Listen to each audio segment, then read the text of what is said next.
Welcome to Shop Talk Live, episode number 296. Today is a fun episode. We are joined by Bridgid from Dinkle's Woodshop, a favorite YouTuber of both mine and Amanda's, and we discuss what is the best material for building shop cabinets, bed frame do's and don'ts, and of course, how a beginner can get out of their own head and into the woodshop. Before we get started, the people have spoken and a Discord server is wanted.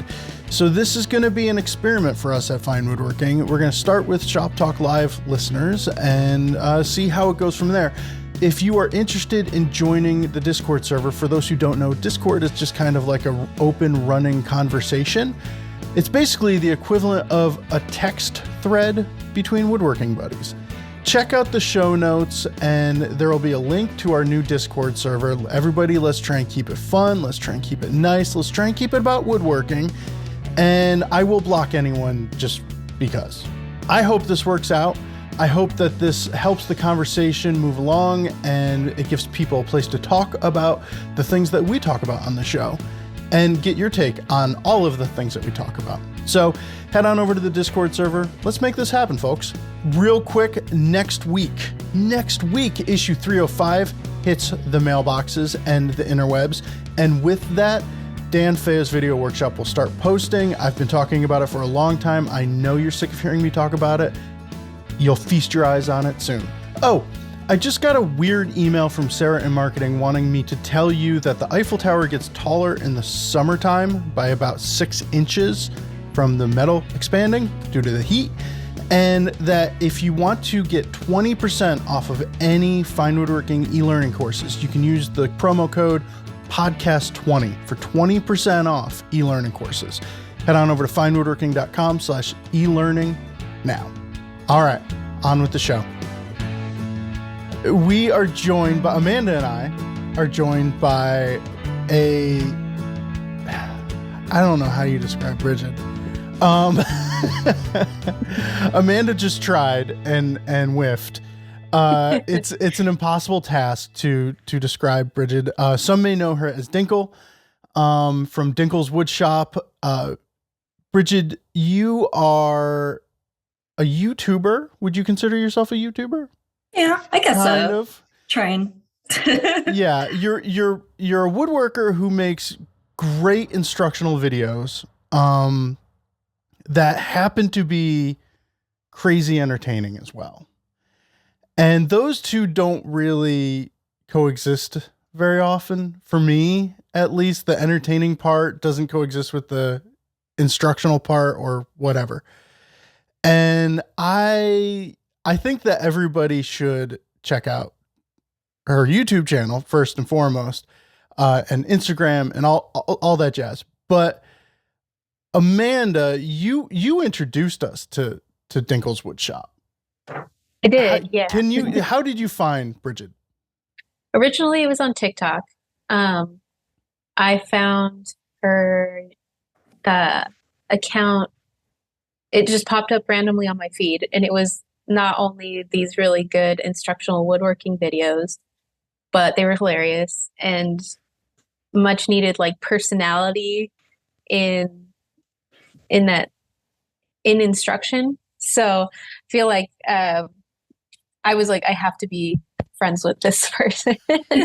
so I believe we started talking on TikTok, right? Or was it through Instagram? We started talking on Instagram because you had your professional, but I just had like a personal Instagram. And I reached out to you and I was like, oh my gosh, I love your work. And you were like, I love your work on TikTok. And I was like, oh, wow. And then we like became friends after that. And we like started talking just about woodworking. And then we started like sharing pictures of our cats. And then, I feel like the rest is history, right. We just got like super close and so. Yeah. Mm-hmm. Now we talk pretty much every day. So. Yeah, we basically talk every day. Yeah. So I'm out. It'll just be you two. And sorry. No, so Amanda and I were on Slack the other day and we're like, oh, we need to get a podcast happening, blah, blah, blah. And it's like, oh, who should we have on? And summertime's always weird because everybody's kind of like out of pocket and like the staff is just everywhere. And we were like, we should have Dinkle on. And I went digging and there was a lot of questions that came up and that I thought you two would have a great perspective on, maybe a yin and a yang. And so I'm really excited for this show, but Dinkle, I just have to say, or Bridgid, I just have to say that, I think Amanda owes you a favor because Amanda finding you was like one of those when before Amanda got hired, when you were applying, it was like, Right. Amanda knows everyone. Amanda's like got this line on all the young, cool woodworkers. And we need Amanda to help us find everyone else. And it was like, did you see Dinkle's Woodshop?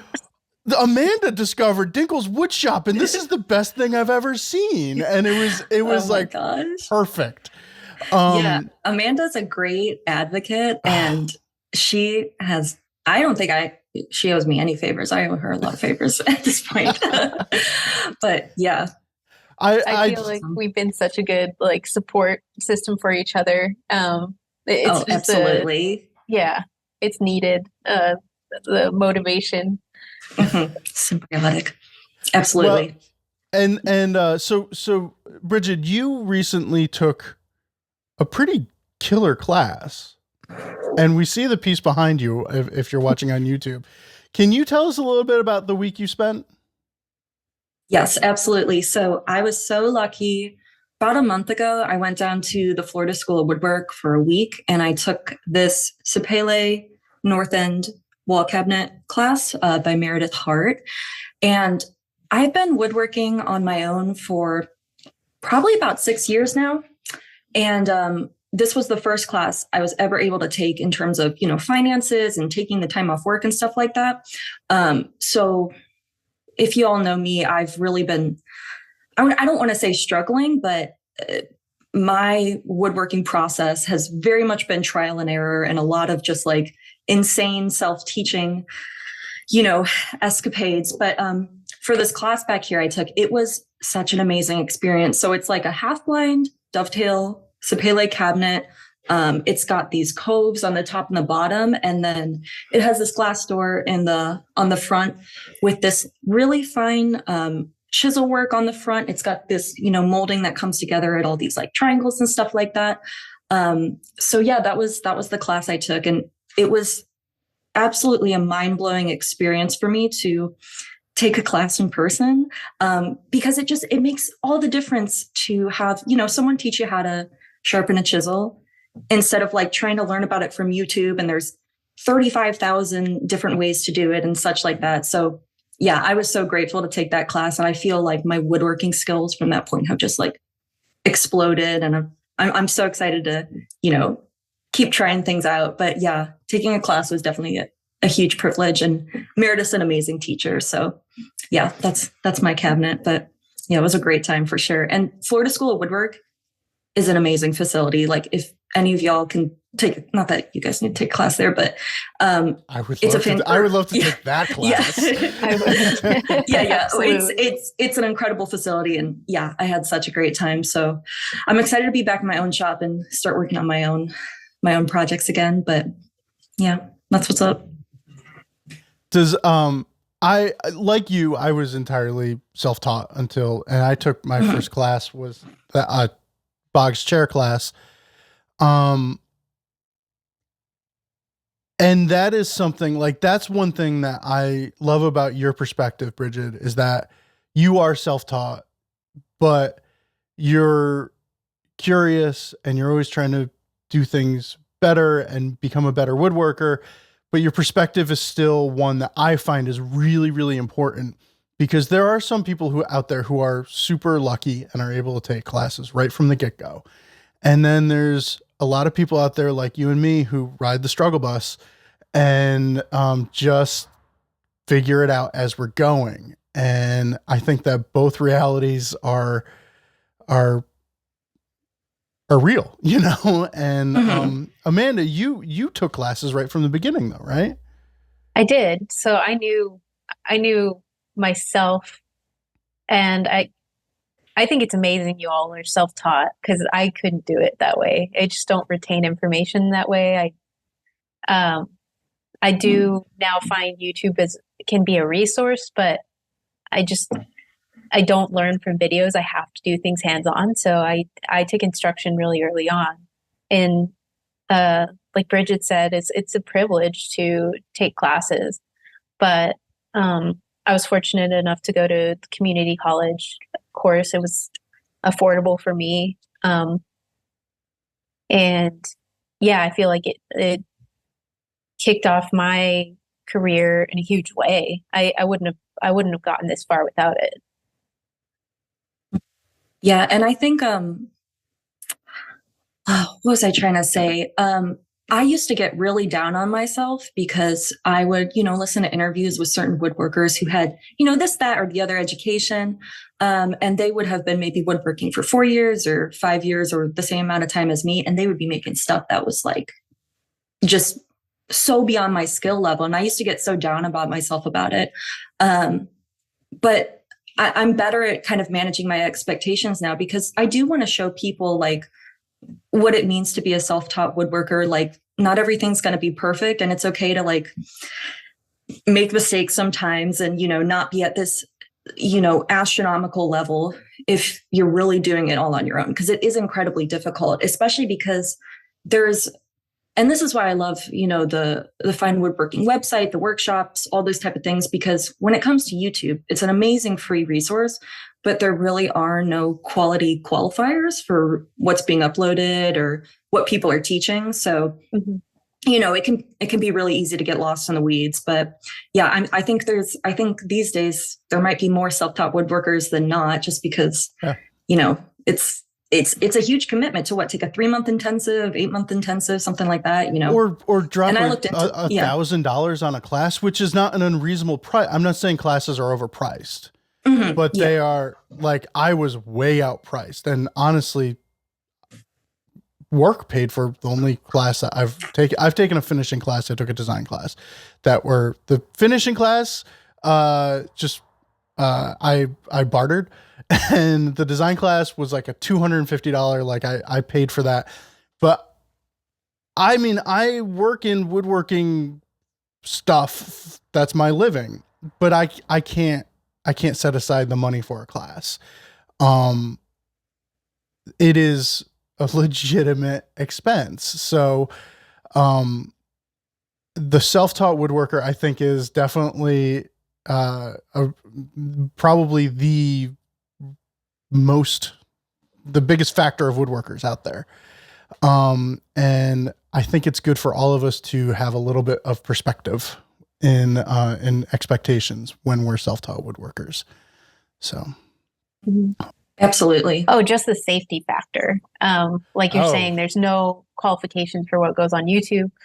I consider Bridgid a safety queen. Oh, thank you. And that, like, you're not putting out information that stood out to me too, that you weren't putting out information of, if you didn't know something, you'd admit it. But your approach is, hey, the biggest priority here is if I'm using a router, I'm going to use it the right way. Yeah. And there needs to be a lot more of that, especially on YouTube. I feel. I've seen some things, kind of scare me, Totally. But so you had a video that I keep wanting to share. So we do the like made you looks or whatever, which is just us sharing a video in like 3 sentences, most Thursdays. And if it was up to me, it would just be like, I'd do all of Bridget's videos in the made you looks. I'd just not do anything but them. But you did a video, and this was the moment where I was like, whoa, she's not screwing around. Duplicating your chair. You had a dining room chair, or was it your mom's chair? Yeah, it was my mom's chair. And like 10 years ago, someone leaned back on it and it just, the back, H-shaped, just ripped off. And it was one of those chairs that was like middle quality, where it was made out of cherry, but it had like dowel joinery, and so, but I recreated the back of the chair. But yeah, go on. I mean, first off, you did a fantastic job at thank you. a very difficult project. That was an impressive feat of woodworking, first off. Thank you. Second off, your explanation of routing and router direction and everything was phenomenal in that video. And there was a song at some point and you were floating through space because the piece kicked back and like in the skit. And I'm trying to remember this now. Yeah, I'm like, I think I like brought my kid in to watch it, and then I brought my wife in to watch it, and I was just like, this is everything. And so everybody check out that video. We will post a link to that video, and we're gonna stop fawning over Bridgid. As of now. Yeah, seriously, but Bridgid fan club. I'm cheesing. It is. All right, so we have a really good question here that I think this segues into nicely, though. This question is from Jeff. As a beginning woodworker, I have a thirst for knowledge on all things woodworking. Books, articles, videos on joinery, styles of furniture, finishing, hand tools, etc. Yet I barely have made a cut on a piece of wood. Why am I researching a debate on acceptable dimensions of a Queen Anne highboy at 1 a.m. instead of practicing squaring up a piece of material? What would be a good way to shut up and get to work? Small projects, practice joinery, sharpen chisels. My overthinking brain is overpowering my hands and heart. Bridgid? I feel that. Yeah. Yeah. Oh, yeah. Yeah. It's a good question. So you are a doer. I am. Not to dog on myself too much, but sometimes I don't think enough before I start a project. Like I know a lot of people struggle with that paralyzing perfectionism, and I'm the opposite, where I'm just like, go, go, go. I have, the patience of a weasel. And that gets me into a whole nother set of issues where like I tell people about like, oh my gosh, I have a cutting board video on my channel where I discuss when I tried the first project I ever tried to make was a breadboard and cherry dining table. And it never got finished because it was just way out of my league. But yeah, I'm sorry. I cut you off though. You're talking about me being a doer, but no, yeah. you're see, you just go. I just wanted to, yeah. just get out of Bridget's way. Yeah. Oh my gosh. Yeah. I'm so very, very forceful in my energy in general. But for this question though, I was thinking about it, and yeah, I know so many people struggle with that kind of overthinking, especially on social media, especially with TikTok and Instagram. The speed of content you're getting is coming at 1,000,000 miles an hour. And I feel like it's warped my perception of what I make because I'm seeing 30,000 blankets just a day and everyone's finishing these dining tables. And it kind of gives you this internal perception of like, everyone's making so much stuff and I'm just so slow and I can't get anything done. As well as, there's an unbelievable influx of like, you're seeing every type of design. So it's really easy to get caught off in the weeds. Like what would you want to make a Queen Anne highboy? You want to make a shaker chair? You want to do some type of sculptural piece? But for me, I always tell people when they're trying to get started, literally make a charcuterie board. One piece of wood, put a nice chamfer on it, plane it, learn how to sand it, maybe add like a weird little wiggly handle to it. But with woodworking, everything takes 35,000 times as long as you think it's going to take. And I think he might even be surprised with how much time, after work or whatever it takes for him to finish even just a charcuterie board, But also one more thing, I would say that for me, at least, any type of, should I just focus on sharpening chisels or, getting better at hand tools? I feel like for me, any type of like amorphous goal like that, where it's just like, I just want to get better at sharpening chisels, that never really drives me. For me, it's always get a very specific project in mind. And maybe it's for like, someone in your life or just for you. But I would say, yeah, set a very specific goal for like a finished piece and go for it. Just do it. I know it's not that easy though, but all the time. What about you, Amanda? Where do you begin? I'm an overthinker. I have I am a chronic overthinker. I am a person that tries to think of every possible way to go about one thing when it's just there's a solution. I need to do it. I think the best and most growth in my woodworking journey was making small projects, low risk, essentially. You know, if a little box goes wrong, it's not the end of the world. Um, and I use those as opportunities to incorporate a new technique every time I did a small project. So small, low risk. Um, you know, if I'm doing a little box, I'm doing splines, or I angled joinery on just these little. Um, I don't. I've never done really like practice joinery. I've done setup for joinery, um, but I just find that it's nice to have a little like reward at the end. You know, Yes. so like Bridge is talking about, like even a charcuterie board, there's stuff to be learned from that. Proper sanding, um, routing profiles, uh, and you have something at the end of it. And that's not to say that practice joinery is a bad thing. I think that's just what motivates me. But I do tend to overthink. So and I asked this question a couple of weeks ago to the community, was like, what do you do when you're having a hard time just getting started in the shop? And I got a lot of good responses to that. And one was just going in and sweeping, cleaning, getting a machine tuned up, and you're there. It forces you to get started. And then next thing you know, you're getting some actual woodworking done. A lot of people suggested, have a list, a checkbox, check off the list, because it is, like you said, it takes forever to get projects done. It takes a lot longer than you think, but having that physical checklist of, oh, I accomplished this, this, and this today makes it easier to keep you motivated to keep going back. So I would suggest small projects, just get whatever it takes to get yourself in the shop. Do that.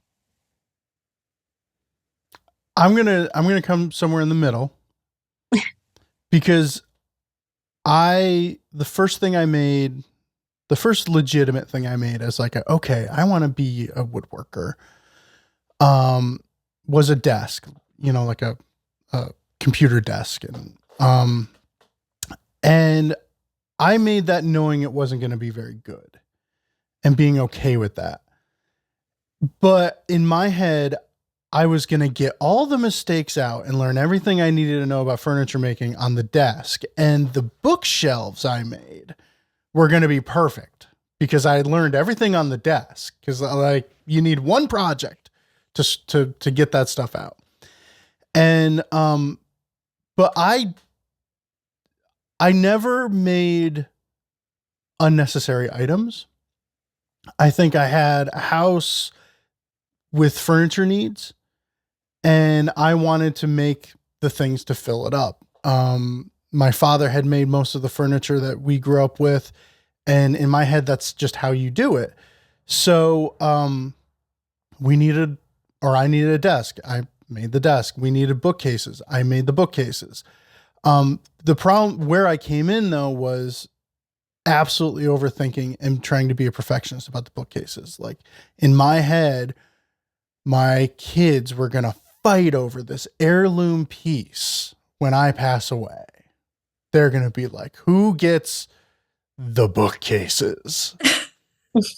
And now I'm annoyed because I gave them to my brother and I made him promise to paint them because they're awful and I never wanted to see them again in the state that they're in, and they're not painted. And one day I'm just going to go over there and paint them, but they're filled with books and they're awful. And I don't want anyone to ever know I had anything to do with them. Oh man. But like, you got to get through those projects. Like, I think everybody has like this timer and it's different for each person, but like I need 6,000 hours of building something before I'm going to start to feel good about the stuff I'm building. Y'all might need 2,000 hours or 2,500 hours or whatever. Everybody's different, but I think there's no way of getting through those hours without building. And I tried to replace those hours with watching videos. I tried to replace those hours with reading books and doing all of that stuff. And like the only thing that got me to where I want to be, or is getting me to where I want to be, is building things. So Real. I think you just build the things that you want to build. Charcuterie board. Yeah. There's so many lessons to be learned there, and it's something you can use, right? This is the first time in my life I said charcuterie with confidence. Thank you for that, Bridgid. Yeah. I've never heard anyone just say it like that. Everyone hesitates. So I definitely hesitated a little. Charcuterie? I don't know. But yeah, I'm with you, Ben. Like everything I build is something that I really, really want to have in my house. And I didn't have any furniture makers in my family, so my furniture making exposure and experience was entirely online. And I feel like I got really mentally, upset and discouraged in the beginning, because you would see, like, not that these people are doing anything wrong, but it would be like beginner project or easiest to build cabinets ever. And they come together perfectly and they look great. And I'm like, okay, I can do that. And then when I can't do it, it would just ruin my confidence.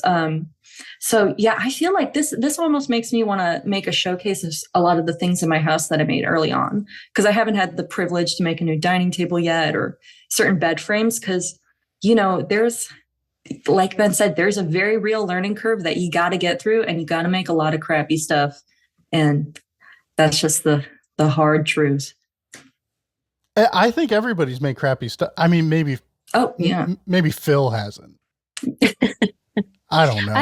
I don't know that I think, well, he says he does, and it's still like incredible to me, but yeah, he swears he's made some really, he's gone through it. Everybody has to go through it. And that was a big suggestion for him, was just, you have to just do it. It's the same thing you're saying, Ben, there's absolutely no way around it. You have to get in there and build some stuff that's not going to work out, Yeah. And I actually have a question for you guys, because I don't know if you guys ever felt this weight when you started out, but I feel like in the woodworking community, craft is something that should be respected. And I think teaching people to make high quality items is what our society needs. But I feel like there's almost a really undue moral weight attached to like cutting a bad dovetail, where when I used to do something like that, I would be like, oh, I'm a bad person for cutting a bad dovetail. Like I'm disrespecting every woodworker that has come before me. And I feel like it's like, okay, it's your dovetail's bad. You can throw it in the burn pile, but you don't need to really beat yourself up like you did something immoral. And I always felt that weight, and now I don't as much anymore. I don't know where they are. I think I maybe burned them eventually, but my first dovetails on a project that I was building like a little display case for the store my wife managed. And the case just kept getting shorter and shorter and shorter as the dovetails were not coming together. But I took those first dovetails and I like glued them together in a weird way and just put them on the wall as like a piece of art of like, this sucks, but like, there it is. You got through that one. I don't know if I ever had that like weight of the craft on my shoulders, but I totally get that. I totally understand how it could feel that way.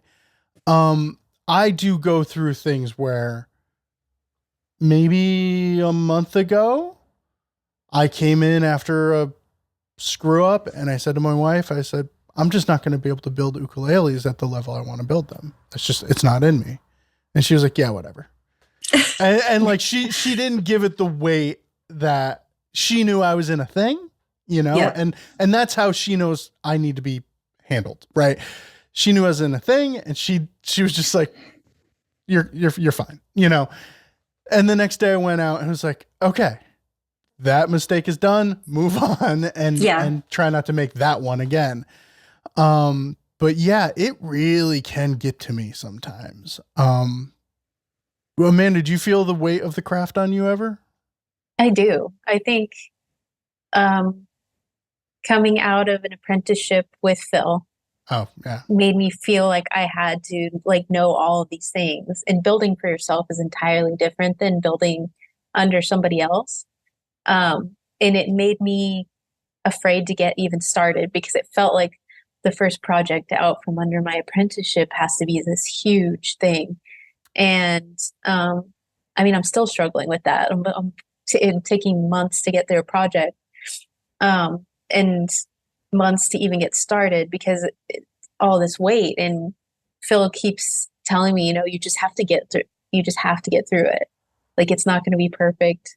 It might be, but it's highly. You have to put the hours in. And so I definitely feel that. I definitely feel. I talk about imposter syndrome a lot, and I deal with that a lot. And it's, I mean, comparing myself to other people, it's less that than it is this like self-imposed standard I have for myself. That's just, I'm realizing is really unrealistic. And so I'm at a point where, yeah, I just have to get in the shop and like find joy in it again and remember, it's not, it doesn't, I think it's shifted a lot too from I was learning so much and it didn't matter as much if I made a mistake because I was still in the learning stage. And now I've decided just on my own that I should have all of this figured out when that's not the case. It's a continual learning process. It doesn't just stop as soon as you end an apprenticeship or as soon as you finish your first class. Like there's so much work to be done. And my perspective is trying to have a positive outlook of that. I wanted to woodwork because I wanted to have something in my life that I would continually work at, that I would always have something I had to overcome. And I kind of lost track of that. It's like, it's a journey. The whole thing's a journey. That's a really good perspective and point that I lose sight of. I need to tell myself that more often. This is me telling myself. If we could actually take our own advice. Yeah. Right. If it was easy, everybody would do it, blah, blah, whatever version of that works for you. That's a good one. Oh, yeah. Okay. Thank you, Amanda. That was... Thank you for asking. That hit a little hard right there. Okay. All right. So Jeff, just shut up and get in the shop. Do it. Right? Yeah. Charcuterie board. Say it with confidence. Yeah. Bridgid taught us how. All right. Let's take a quick break. Over 20 years ago, a couple of woodworkers decided to put together a woodworking club and share their passion about the period furniture they built, and the Society of American Period Furniture Makers was founded. Since that day, SAPFM has grown to an international group of woodworkers with 26 chapters in 3 countries, all sharing their love of building furniture. With a mission to provide the best in fine furniture making education, members have unlimited access to an extensive library of online resources, the annual conference, quarterly e-newsletters, and the annual journal publication. No matter where you are in your woodworking, there's something here for you. So join us today at sapfm.org. sapfm.org. The Society of American Period Furniture Makers. We are all furniture makers. Period. All-time favorite somethings. Who wants to go first? Ben, Bridgid, you can go first. All right, I'm going to go for... Okay. Yeah. My all-time favorite tool of all time for this week is... I grab it. It is the Microjig gripper, and I love and loathe this thing. I think that this is... I paid $70 for it 7 or 8 years ago. And I don't think that push sticks should be $70. I think push sticks should be made out of cutoffs. And I think people rely on the gripper and use them too often. But there are times when I really need that gripper, and I'm really glad I have that gripper. So let me qualify some of these things. I think that push sticks are a consumable. I think that if you're worried about cutting into your push stick or damaging your push stick, you're less likely to use it in an appropriate way. That's why I don't recommend people get $70 push sticks. I think that there's something that you should be using when you need them and not be worried about breaking them. And I remember the first time I nicked the bottom of my gripper, like being sad. But the other day I needed to cut a teeny tiny block, and my bandsaw blade is garbage right now, and I should have switched it out. Yes, I know. But I said, if I could cut this on the table, so I'll do it with the gripper, and I can hold it confidently and in place, and the offcut's going to be moving where I need it to, and the keeper piece is going to be moving where I need it to, and I'm safe. I reach for the gripper twice a year. And every single time I do, I'm very happy I have it. I don't think it's an everyday thing. And I think it's weird when people use it as an everyday thing. And I think YouTubers use them as an everyday thing because there's a little bit of sponsorship going on there or something like that.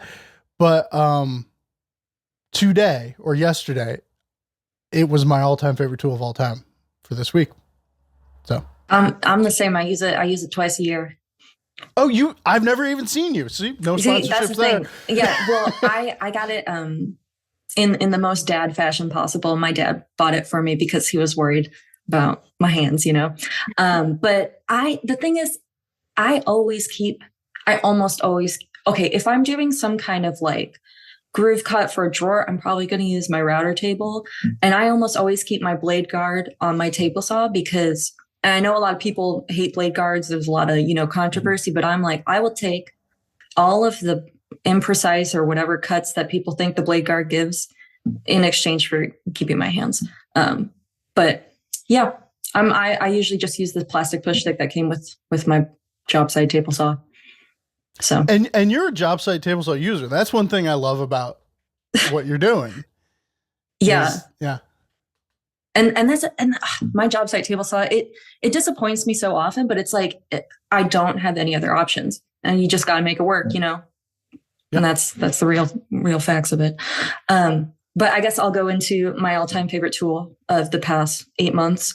I recently got a nice pair of calipers for my shop. And as you know, I'm a former mechanical engineer, and I've just kind of switched to decimals in everything. Oh, Oh my gosh. had we known this episode would go down this path. I'm telling you, there's nothing better than just measuring small parts with your calipers. You can hate me. But I'm going to speak my truth, and I'm not going to be silenced. Ben, we have to tell people that this is a must watch on YouTube because of your reaction to that. Visceral. Oh. No, but for real though, I've been doing a lot of floating tenons recently, and getting those measurements tuned up, everything with the calipers. That's my all-time favorite tool. I didn't know this was going to be so controversial. Well, wait, hang on. Okay, because I use calipers quite a bit. And I have digital calipers that I used to use in the empirical manner.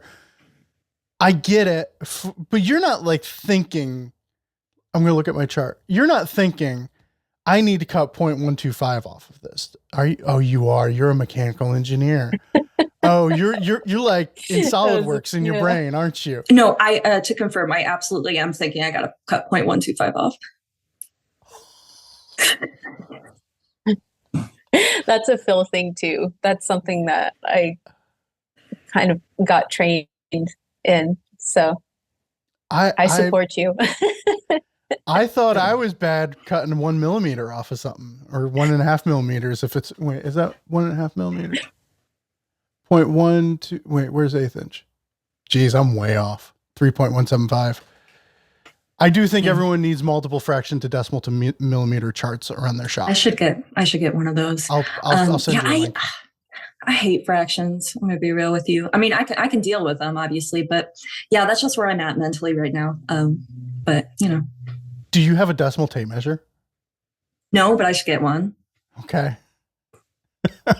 So That's maybe I'm so visceral about it because that's like a family argument where my brother used to work in a machine shop, and so he's a decimal hundredths person, and him and my father would be like doing trim work, and my brother would be saying like cut 3.314 off of it. My dad's going like, give me a fraction, and they're yelling at each other the whole time. So it's like, oh my god, I picked my dad's side, and that's it. So, all right. So digital calipers. Yeah. All right. That's it. Amanda. I've just received, so I lost this in my move, but the Veritas Precision Square, I actually have it because it was a gift recently because I talk about it so much. Yeah, the Veritas Precision, if I can say that. It's like saying charcuterie. Precision Square. I use this for setting up router tables, for resawing, shop sawn veneer, and it's easy to carry. I love the little cutout in the middle so you can set up things on the inside corner. It's a Ben shaking his head again. I hate that cutout in the middle. That's my only beef with it. I love that tool, but you can't like square. You can't bring a square edge over the corner of a surface with it because that cutout gives you no place to reference. Oh, I see. Like if you've got a line on the corner of a board and you need it on the opposing face or the perpendicular face, you can't bring that line over. And that's like the one thing that like I sit there with I'll be like in precision square happiness, and then it's like and I want to throw it across the room. I guess I don't know that I've used it that way, so that makes total sense though. It's like, yeah, that's my only beef with it. So That's you fair. had recently gotten another one, like a Olsen or what? It starts with a Z, and I'll think Zona. of the name. Oh, yes. Yeah, I think that's it. And I like that one too, but something about the size of this, maybe I'm just it's what I got used to. But that one also works well, and it's a lot. It's like a quarter of the price. So it's like $12 or something. So that is a good alternative. But the weight of this is really nice. I feel like that one's a little more flimsy. I'm being really particular here. It's like a pencil. Yeah, I'm not on the niche pencil train yet. I got some random pencils from Home Depot in my shop, but you guys make me kind of decimals at Home Depot pencils. What? I don't know. And people are going, "This is supposed to be fun woodworking. She doesn't even have fancy pencils." Yeah, true. I'm not real. No, don't do it. But Ben, actually, I had to record a video recently, and Ben sent me a screenshot of just a zoomed in Blackwing on my bench top. And I was like, I ran out of musgrave pencils. She's slumming. It was so funny. Yeah. Nice. All right. Veritas Precision Square, dial caliper, and gripper. We actually have like 3 real like things, not like some, wow. Normally it's a little like more esoteric and the router is possibilities or something like that. There was quotable ones in that episode. Let's see. Question number 2. This one's from Thomas. I'm in a super lucky position to be building a new home shop this year. I hope to have it finished in the early summer, and once I move into the new space, the first thing I want to make is some shop cabinets. Saying that plywood is expensive is nothing new, so I'm considering using MDF and Conformat screws, I think that's how you say that, with something hard-wearing for face frames. 1, would I regret this? What kind of glue would we recommend for MDF to MDF joints? Wood glue, right? Same one, yeah, okay. No debate there. What would you use for shop cabinets, keeping cost in mind? How would your answer change if cost is not a factor? So, Bridgid, yeah, you're a fan of MDF. Am I a fan of MDF? You build a lot. You build with MDF. I do. Yeah, I absolutely But do. you're not a fan of it, I take? No, you're right. You're absolutely right. So my shop cabinets are plywood, and I just get plywood from Home Depot. I don't know about you guys, but I'm always having issues with getting flat plywood to the point where I kind of have switched to MDF for casework because for me, like I just can't get the good quality plywood where I am. That's gonna just make a simple square cabinet. So my shop cabinets are plywood, but the recent case thing I did was my computer desk, and that's all MDF. And yeah, I don't think you're definitely not going to regret it. I don't think there's any issue with building casework out of MDF. The biggest thing is that it's terrible to work with in terms of dust, but it's kind of one of those projects where you got to be really vigilant about your dust collection and always keep your respirator on. That's what I do. But for my desk, I've built 2 desks with MDF casework. The first one I ended up throwing away because I built it years and years ago and it was really poorly done. But I just did biscuits, type on 2 and butt joints. And you might think that would be a really weak construction, but that thing was robust as all get out. Never had any issues with it. And the same computer desk I did right now, biscuits, butt joints, MDF, PVA glue. And yeah, I don't think there's any issue with doing that. I think it's a good way to go. Just keep your lungs safe. Amanda, if you're building shop cabinets, are you building shop cabinets anytime soon?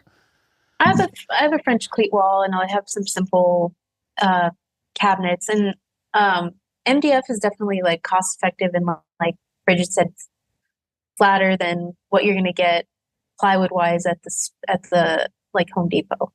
I've dealt with that already. So yeah, I would back what Bridgid's saying. One time when I worked at a nonprofit, cost effective wise, I bought a Habitat for Humanity has like restores, which they sell. And I bought kitchen cabinets and modified those.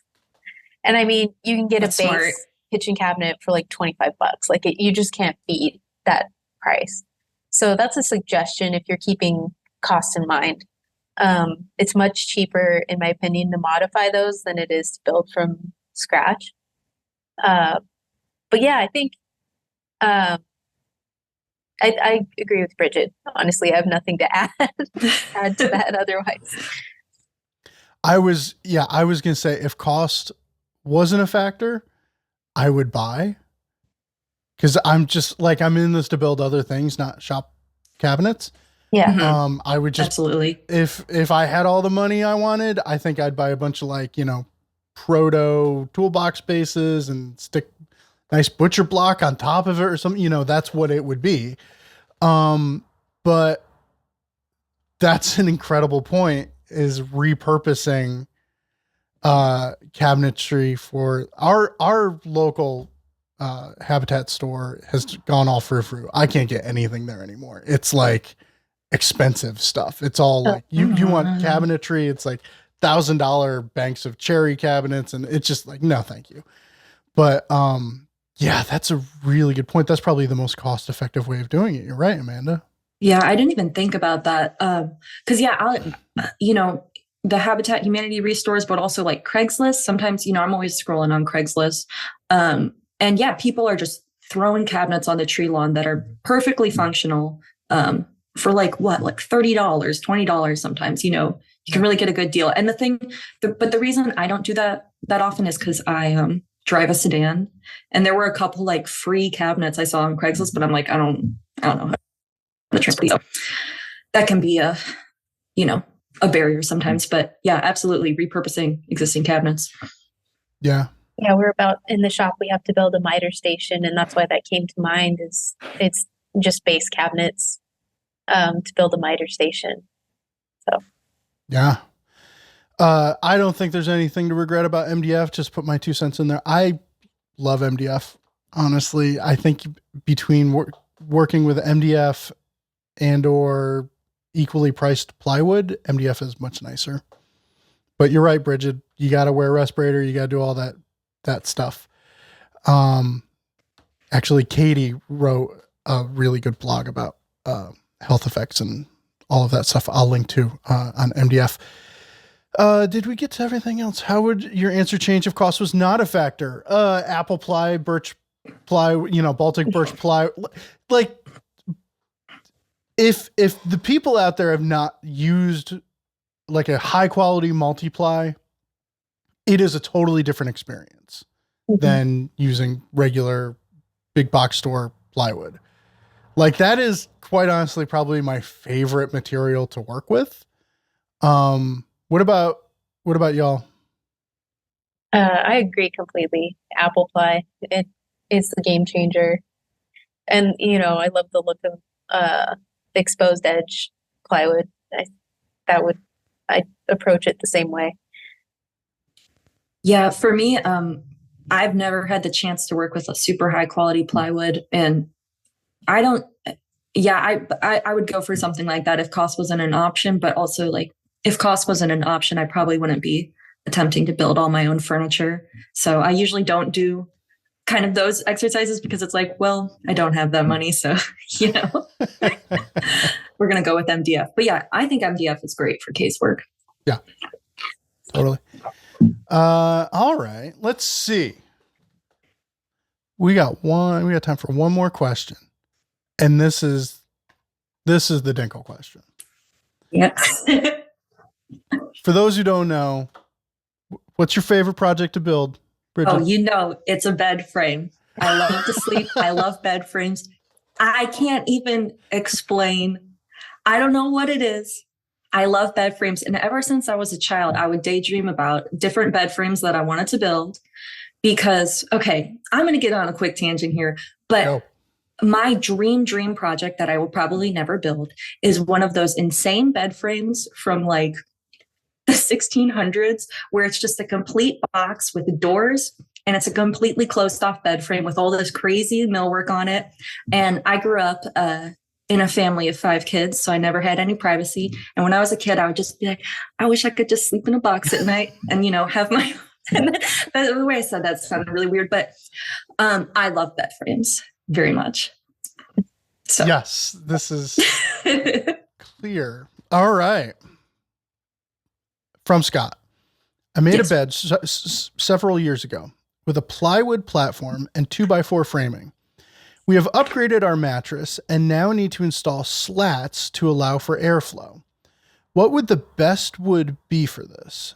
It's a queen size bed and the frame is 2 rectangular boxes, so I do have center support. I would go get slats from IKEA. I didn't think of that. That's a solid point. Honestly. Do they sell them? They sell a la carte? Slats. Yeah. I didn't know that. I think it just ruined it for you, didn't I, Dinkle? No. No, I think that's totally fine. Yeah. Buying slats from IKEA. I don't know how they would compare cost-wise to anything else because I haven't, looked into that. $40. How much?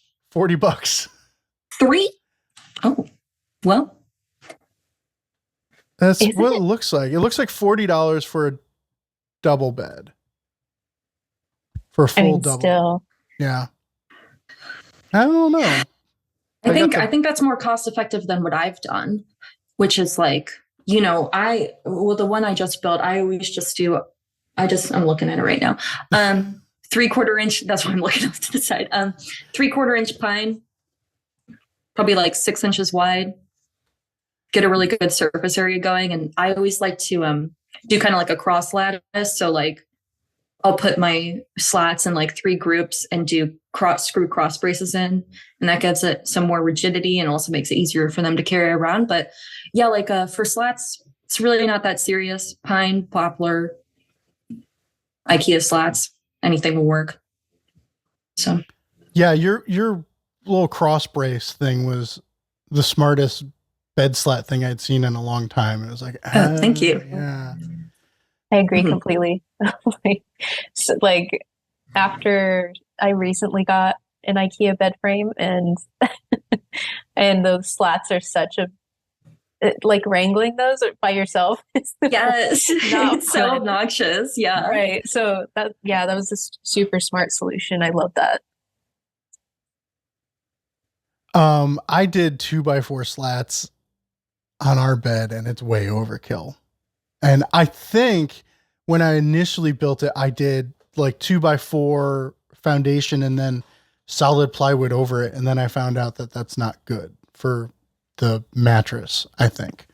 So, but yeah, so now it's probably just sitting on 2x4s that are, knowing me, like screwed in individually along a ledger board.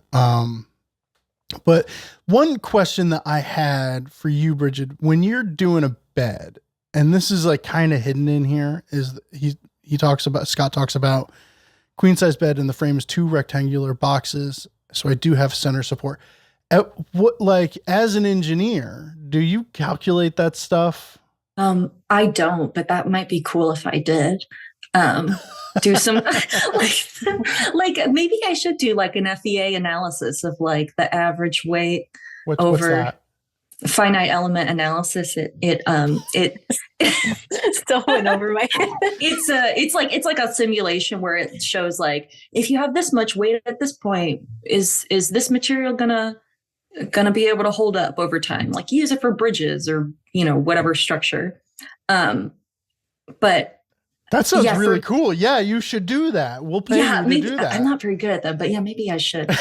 Just for fun. That would be a cool thought experiment, because I feel like for a lot of woodworking, it's kind of just like, this is the accepted way people do it, and it's probably strong enough, and we think it's strong enough kind of deal. But for me, in terms of if you're talking about the center brace, I'm kind of confused about his bed. If it's 2 rectangles, long hot dog style or hamburger style across the way.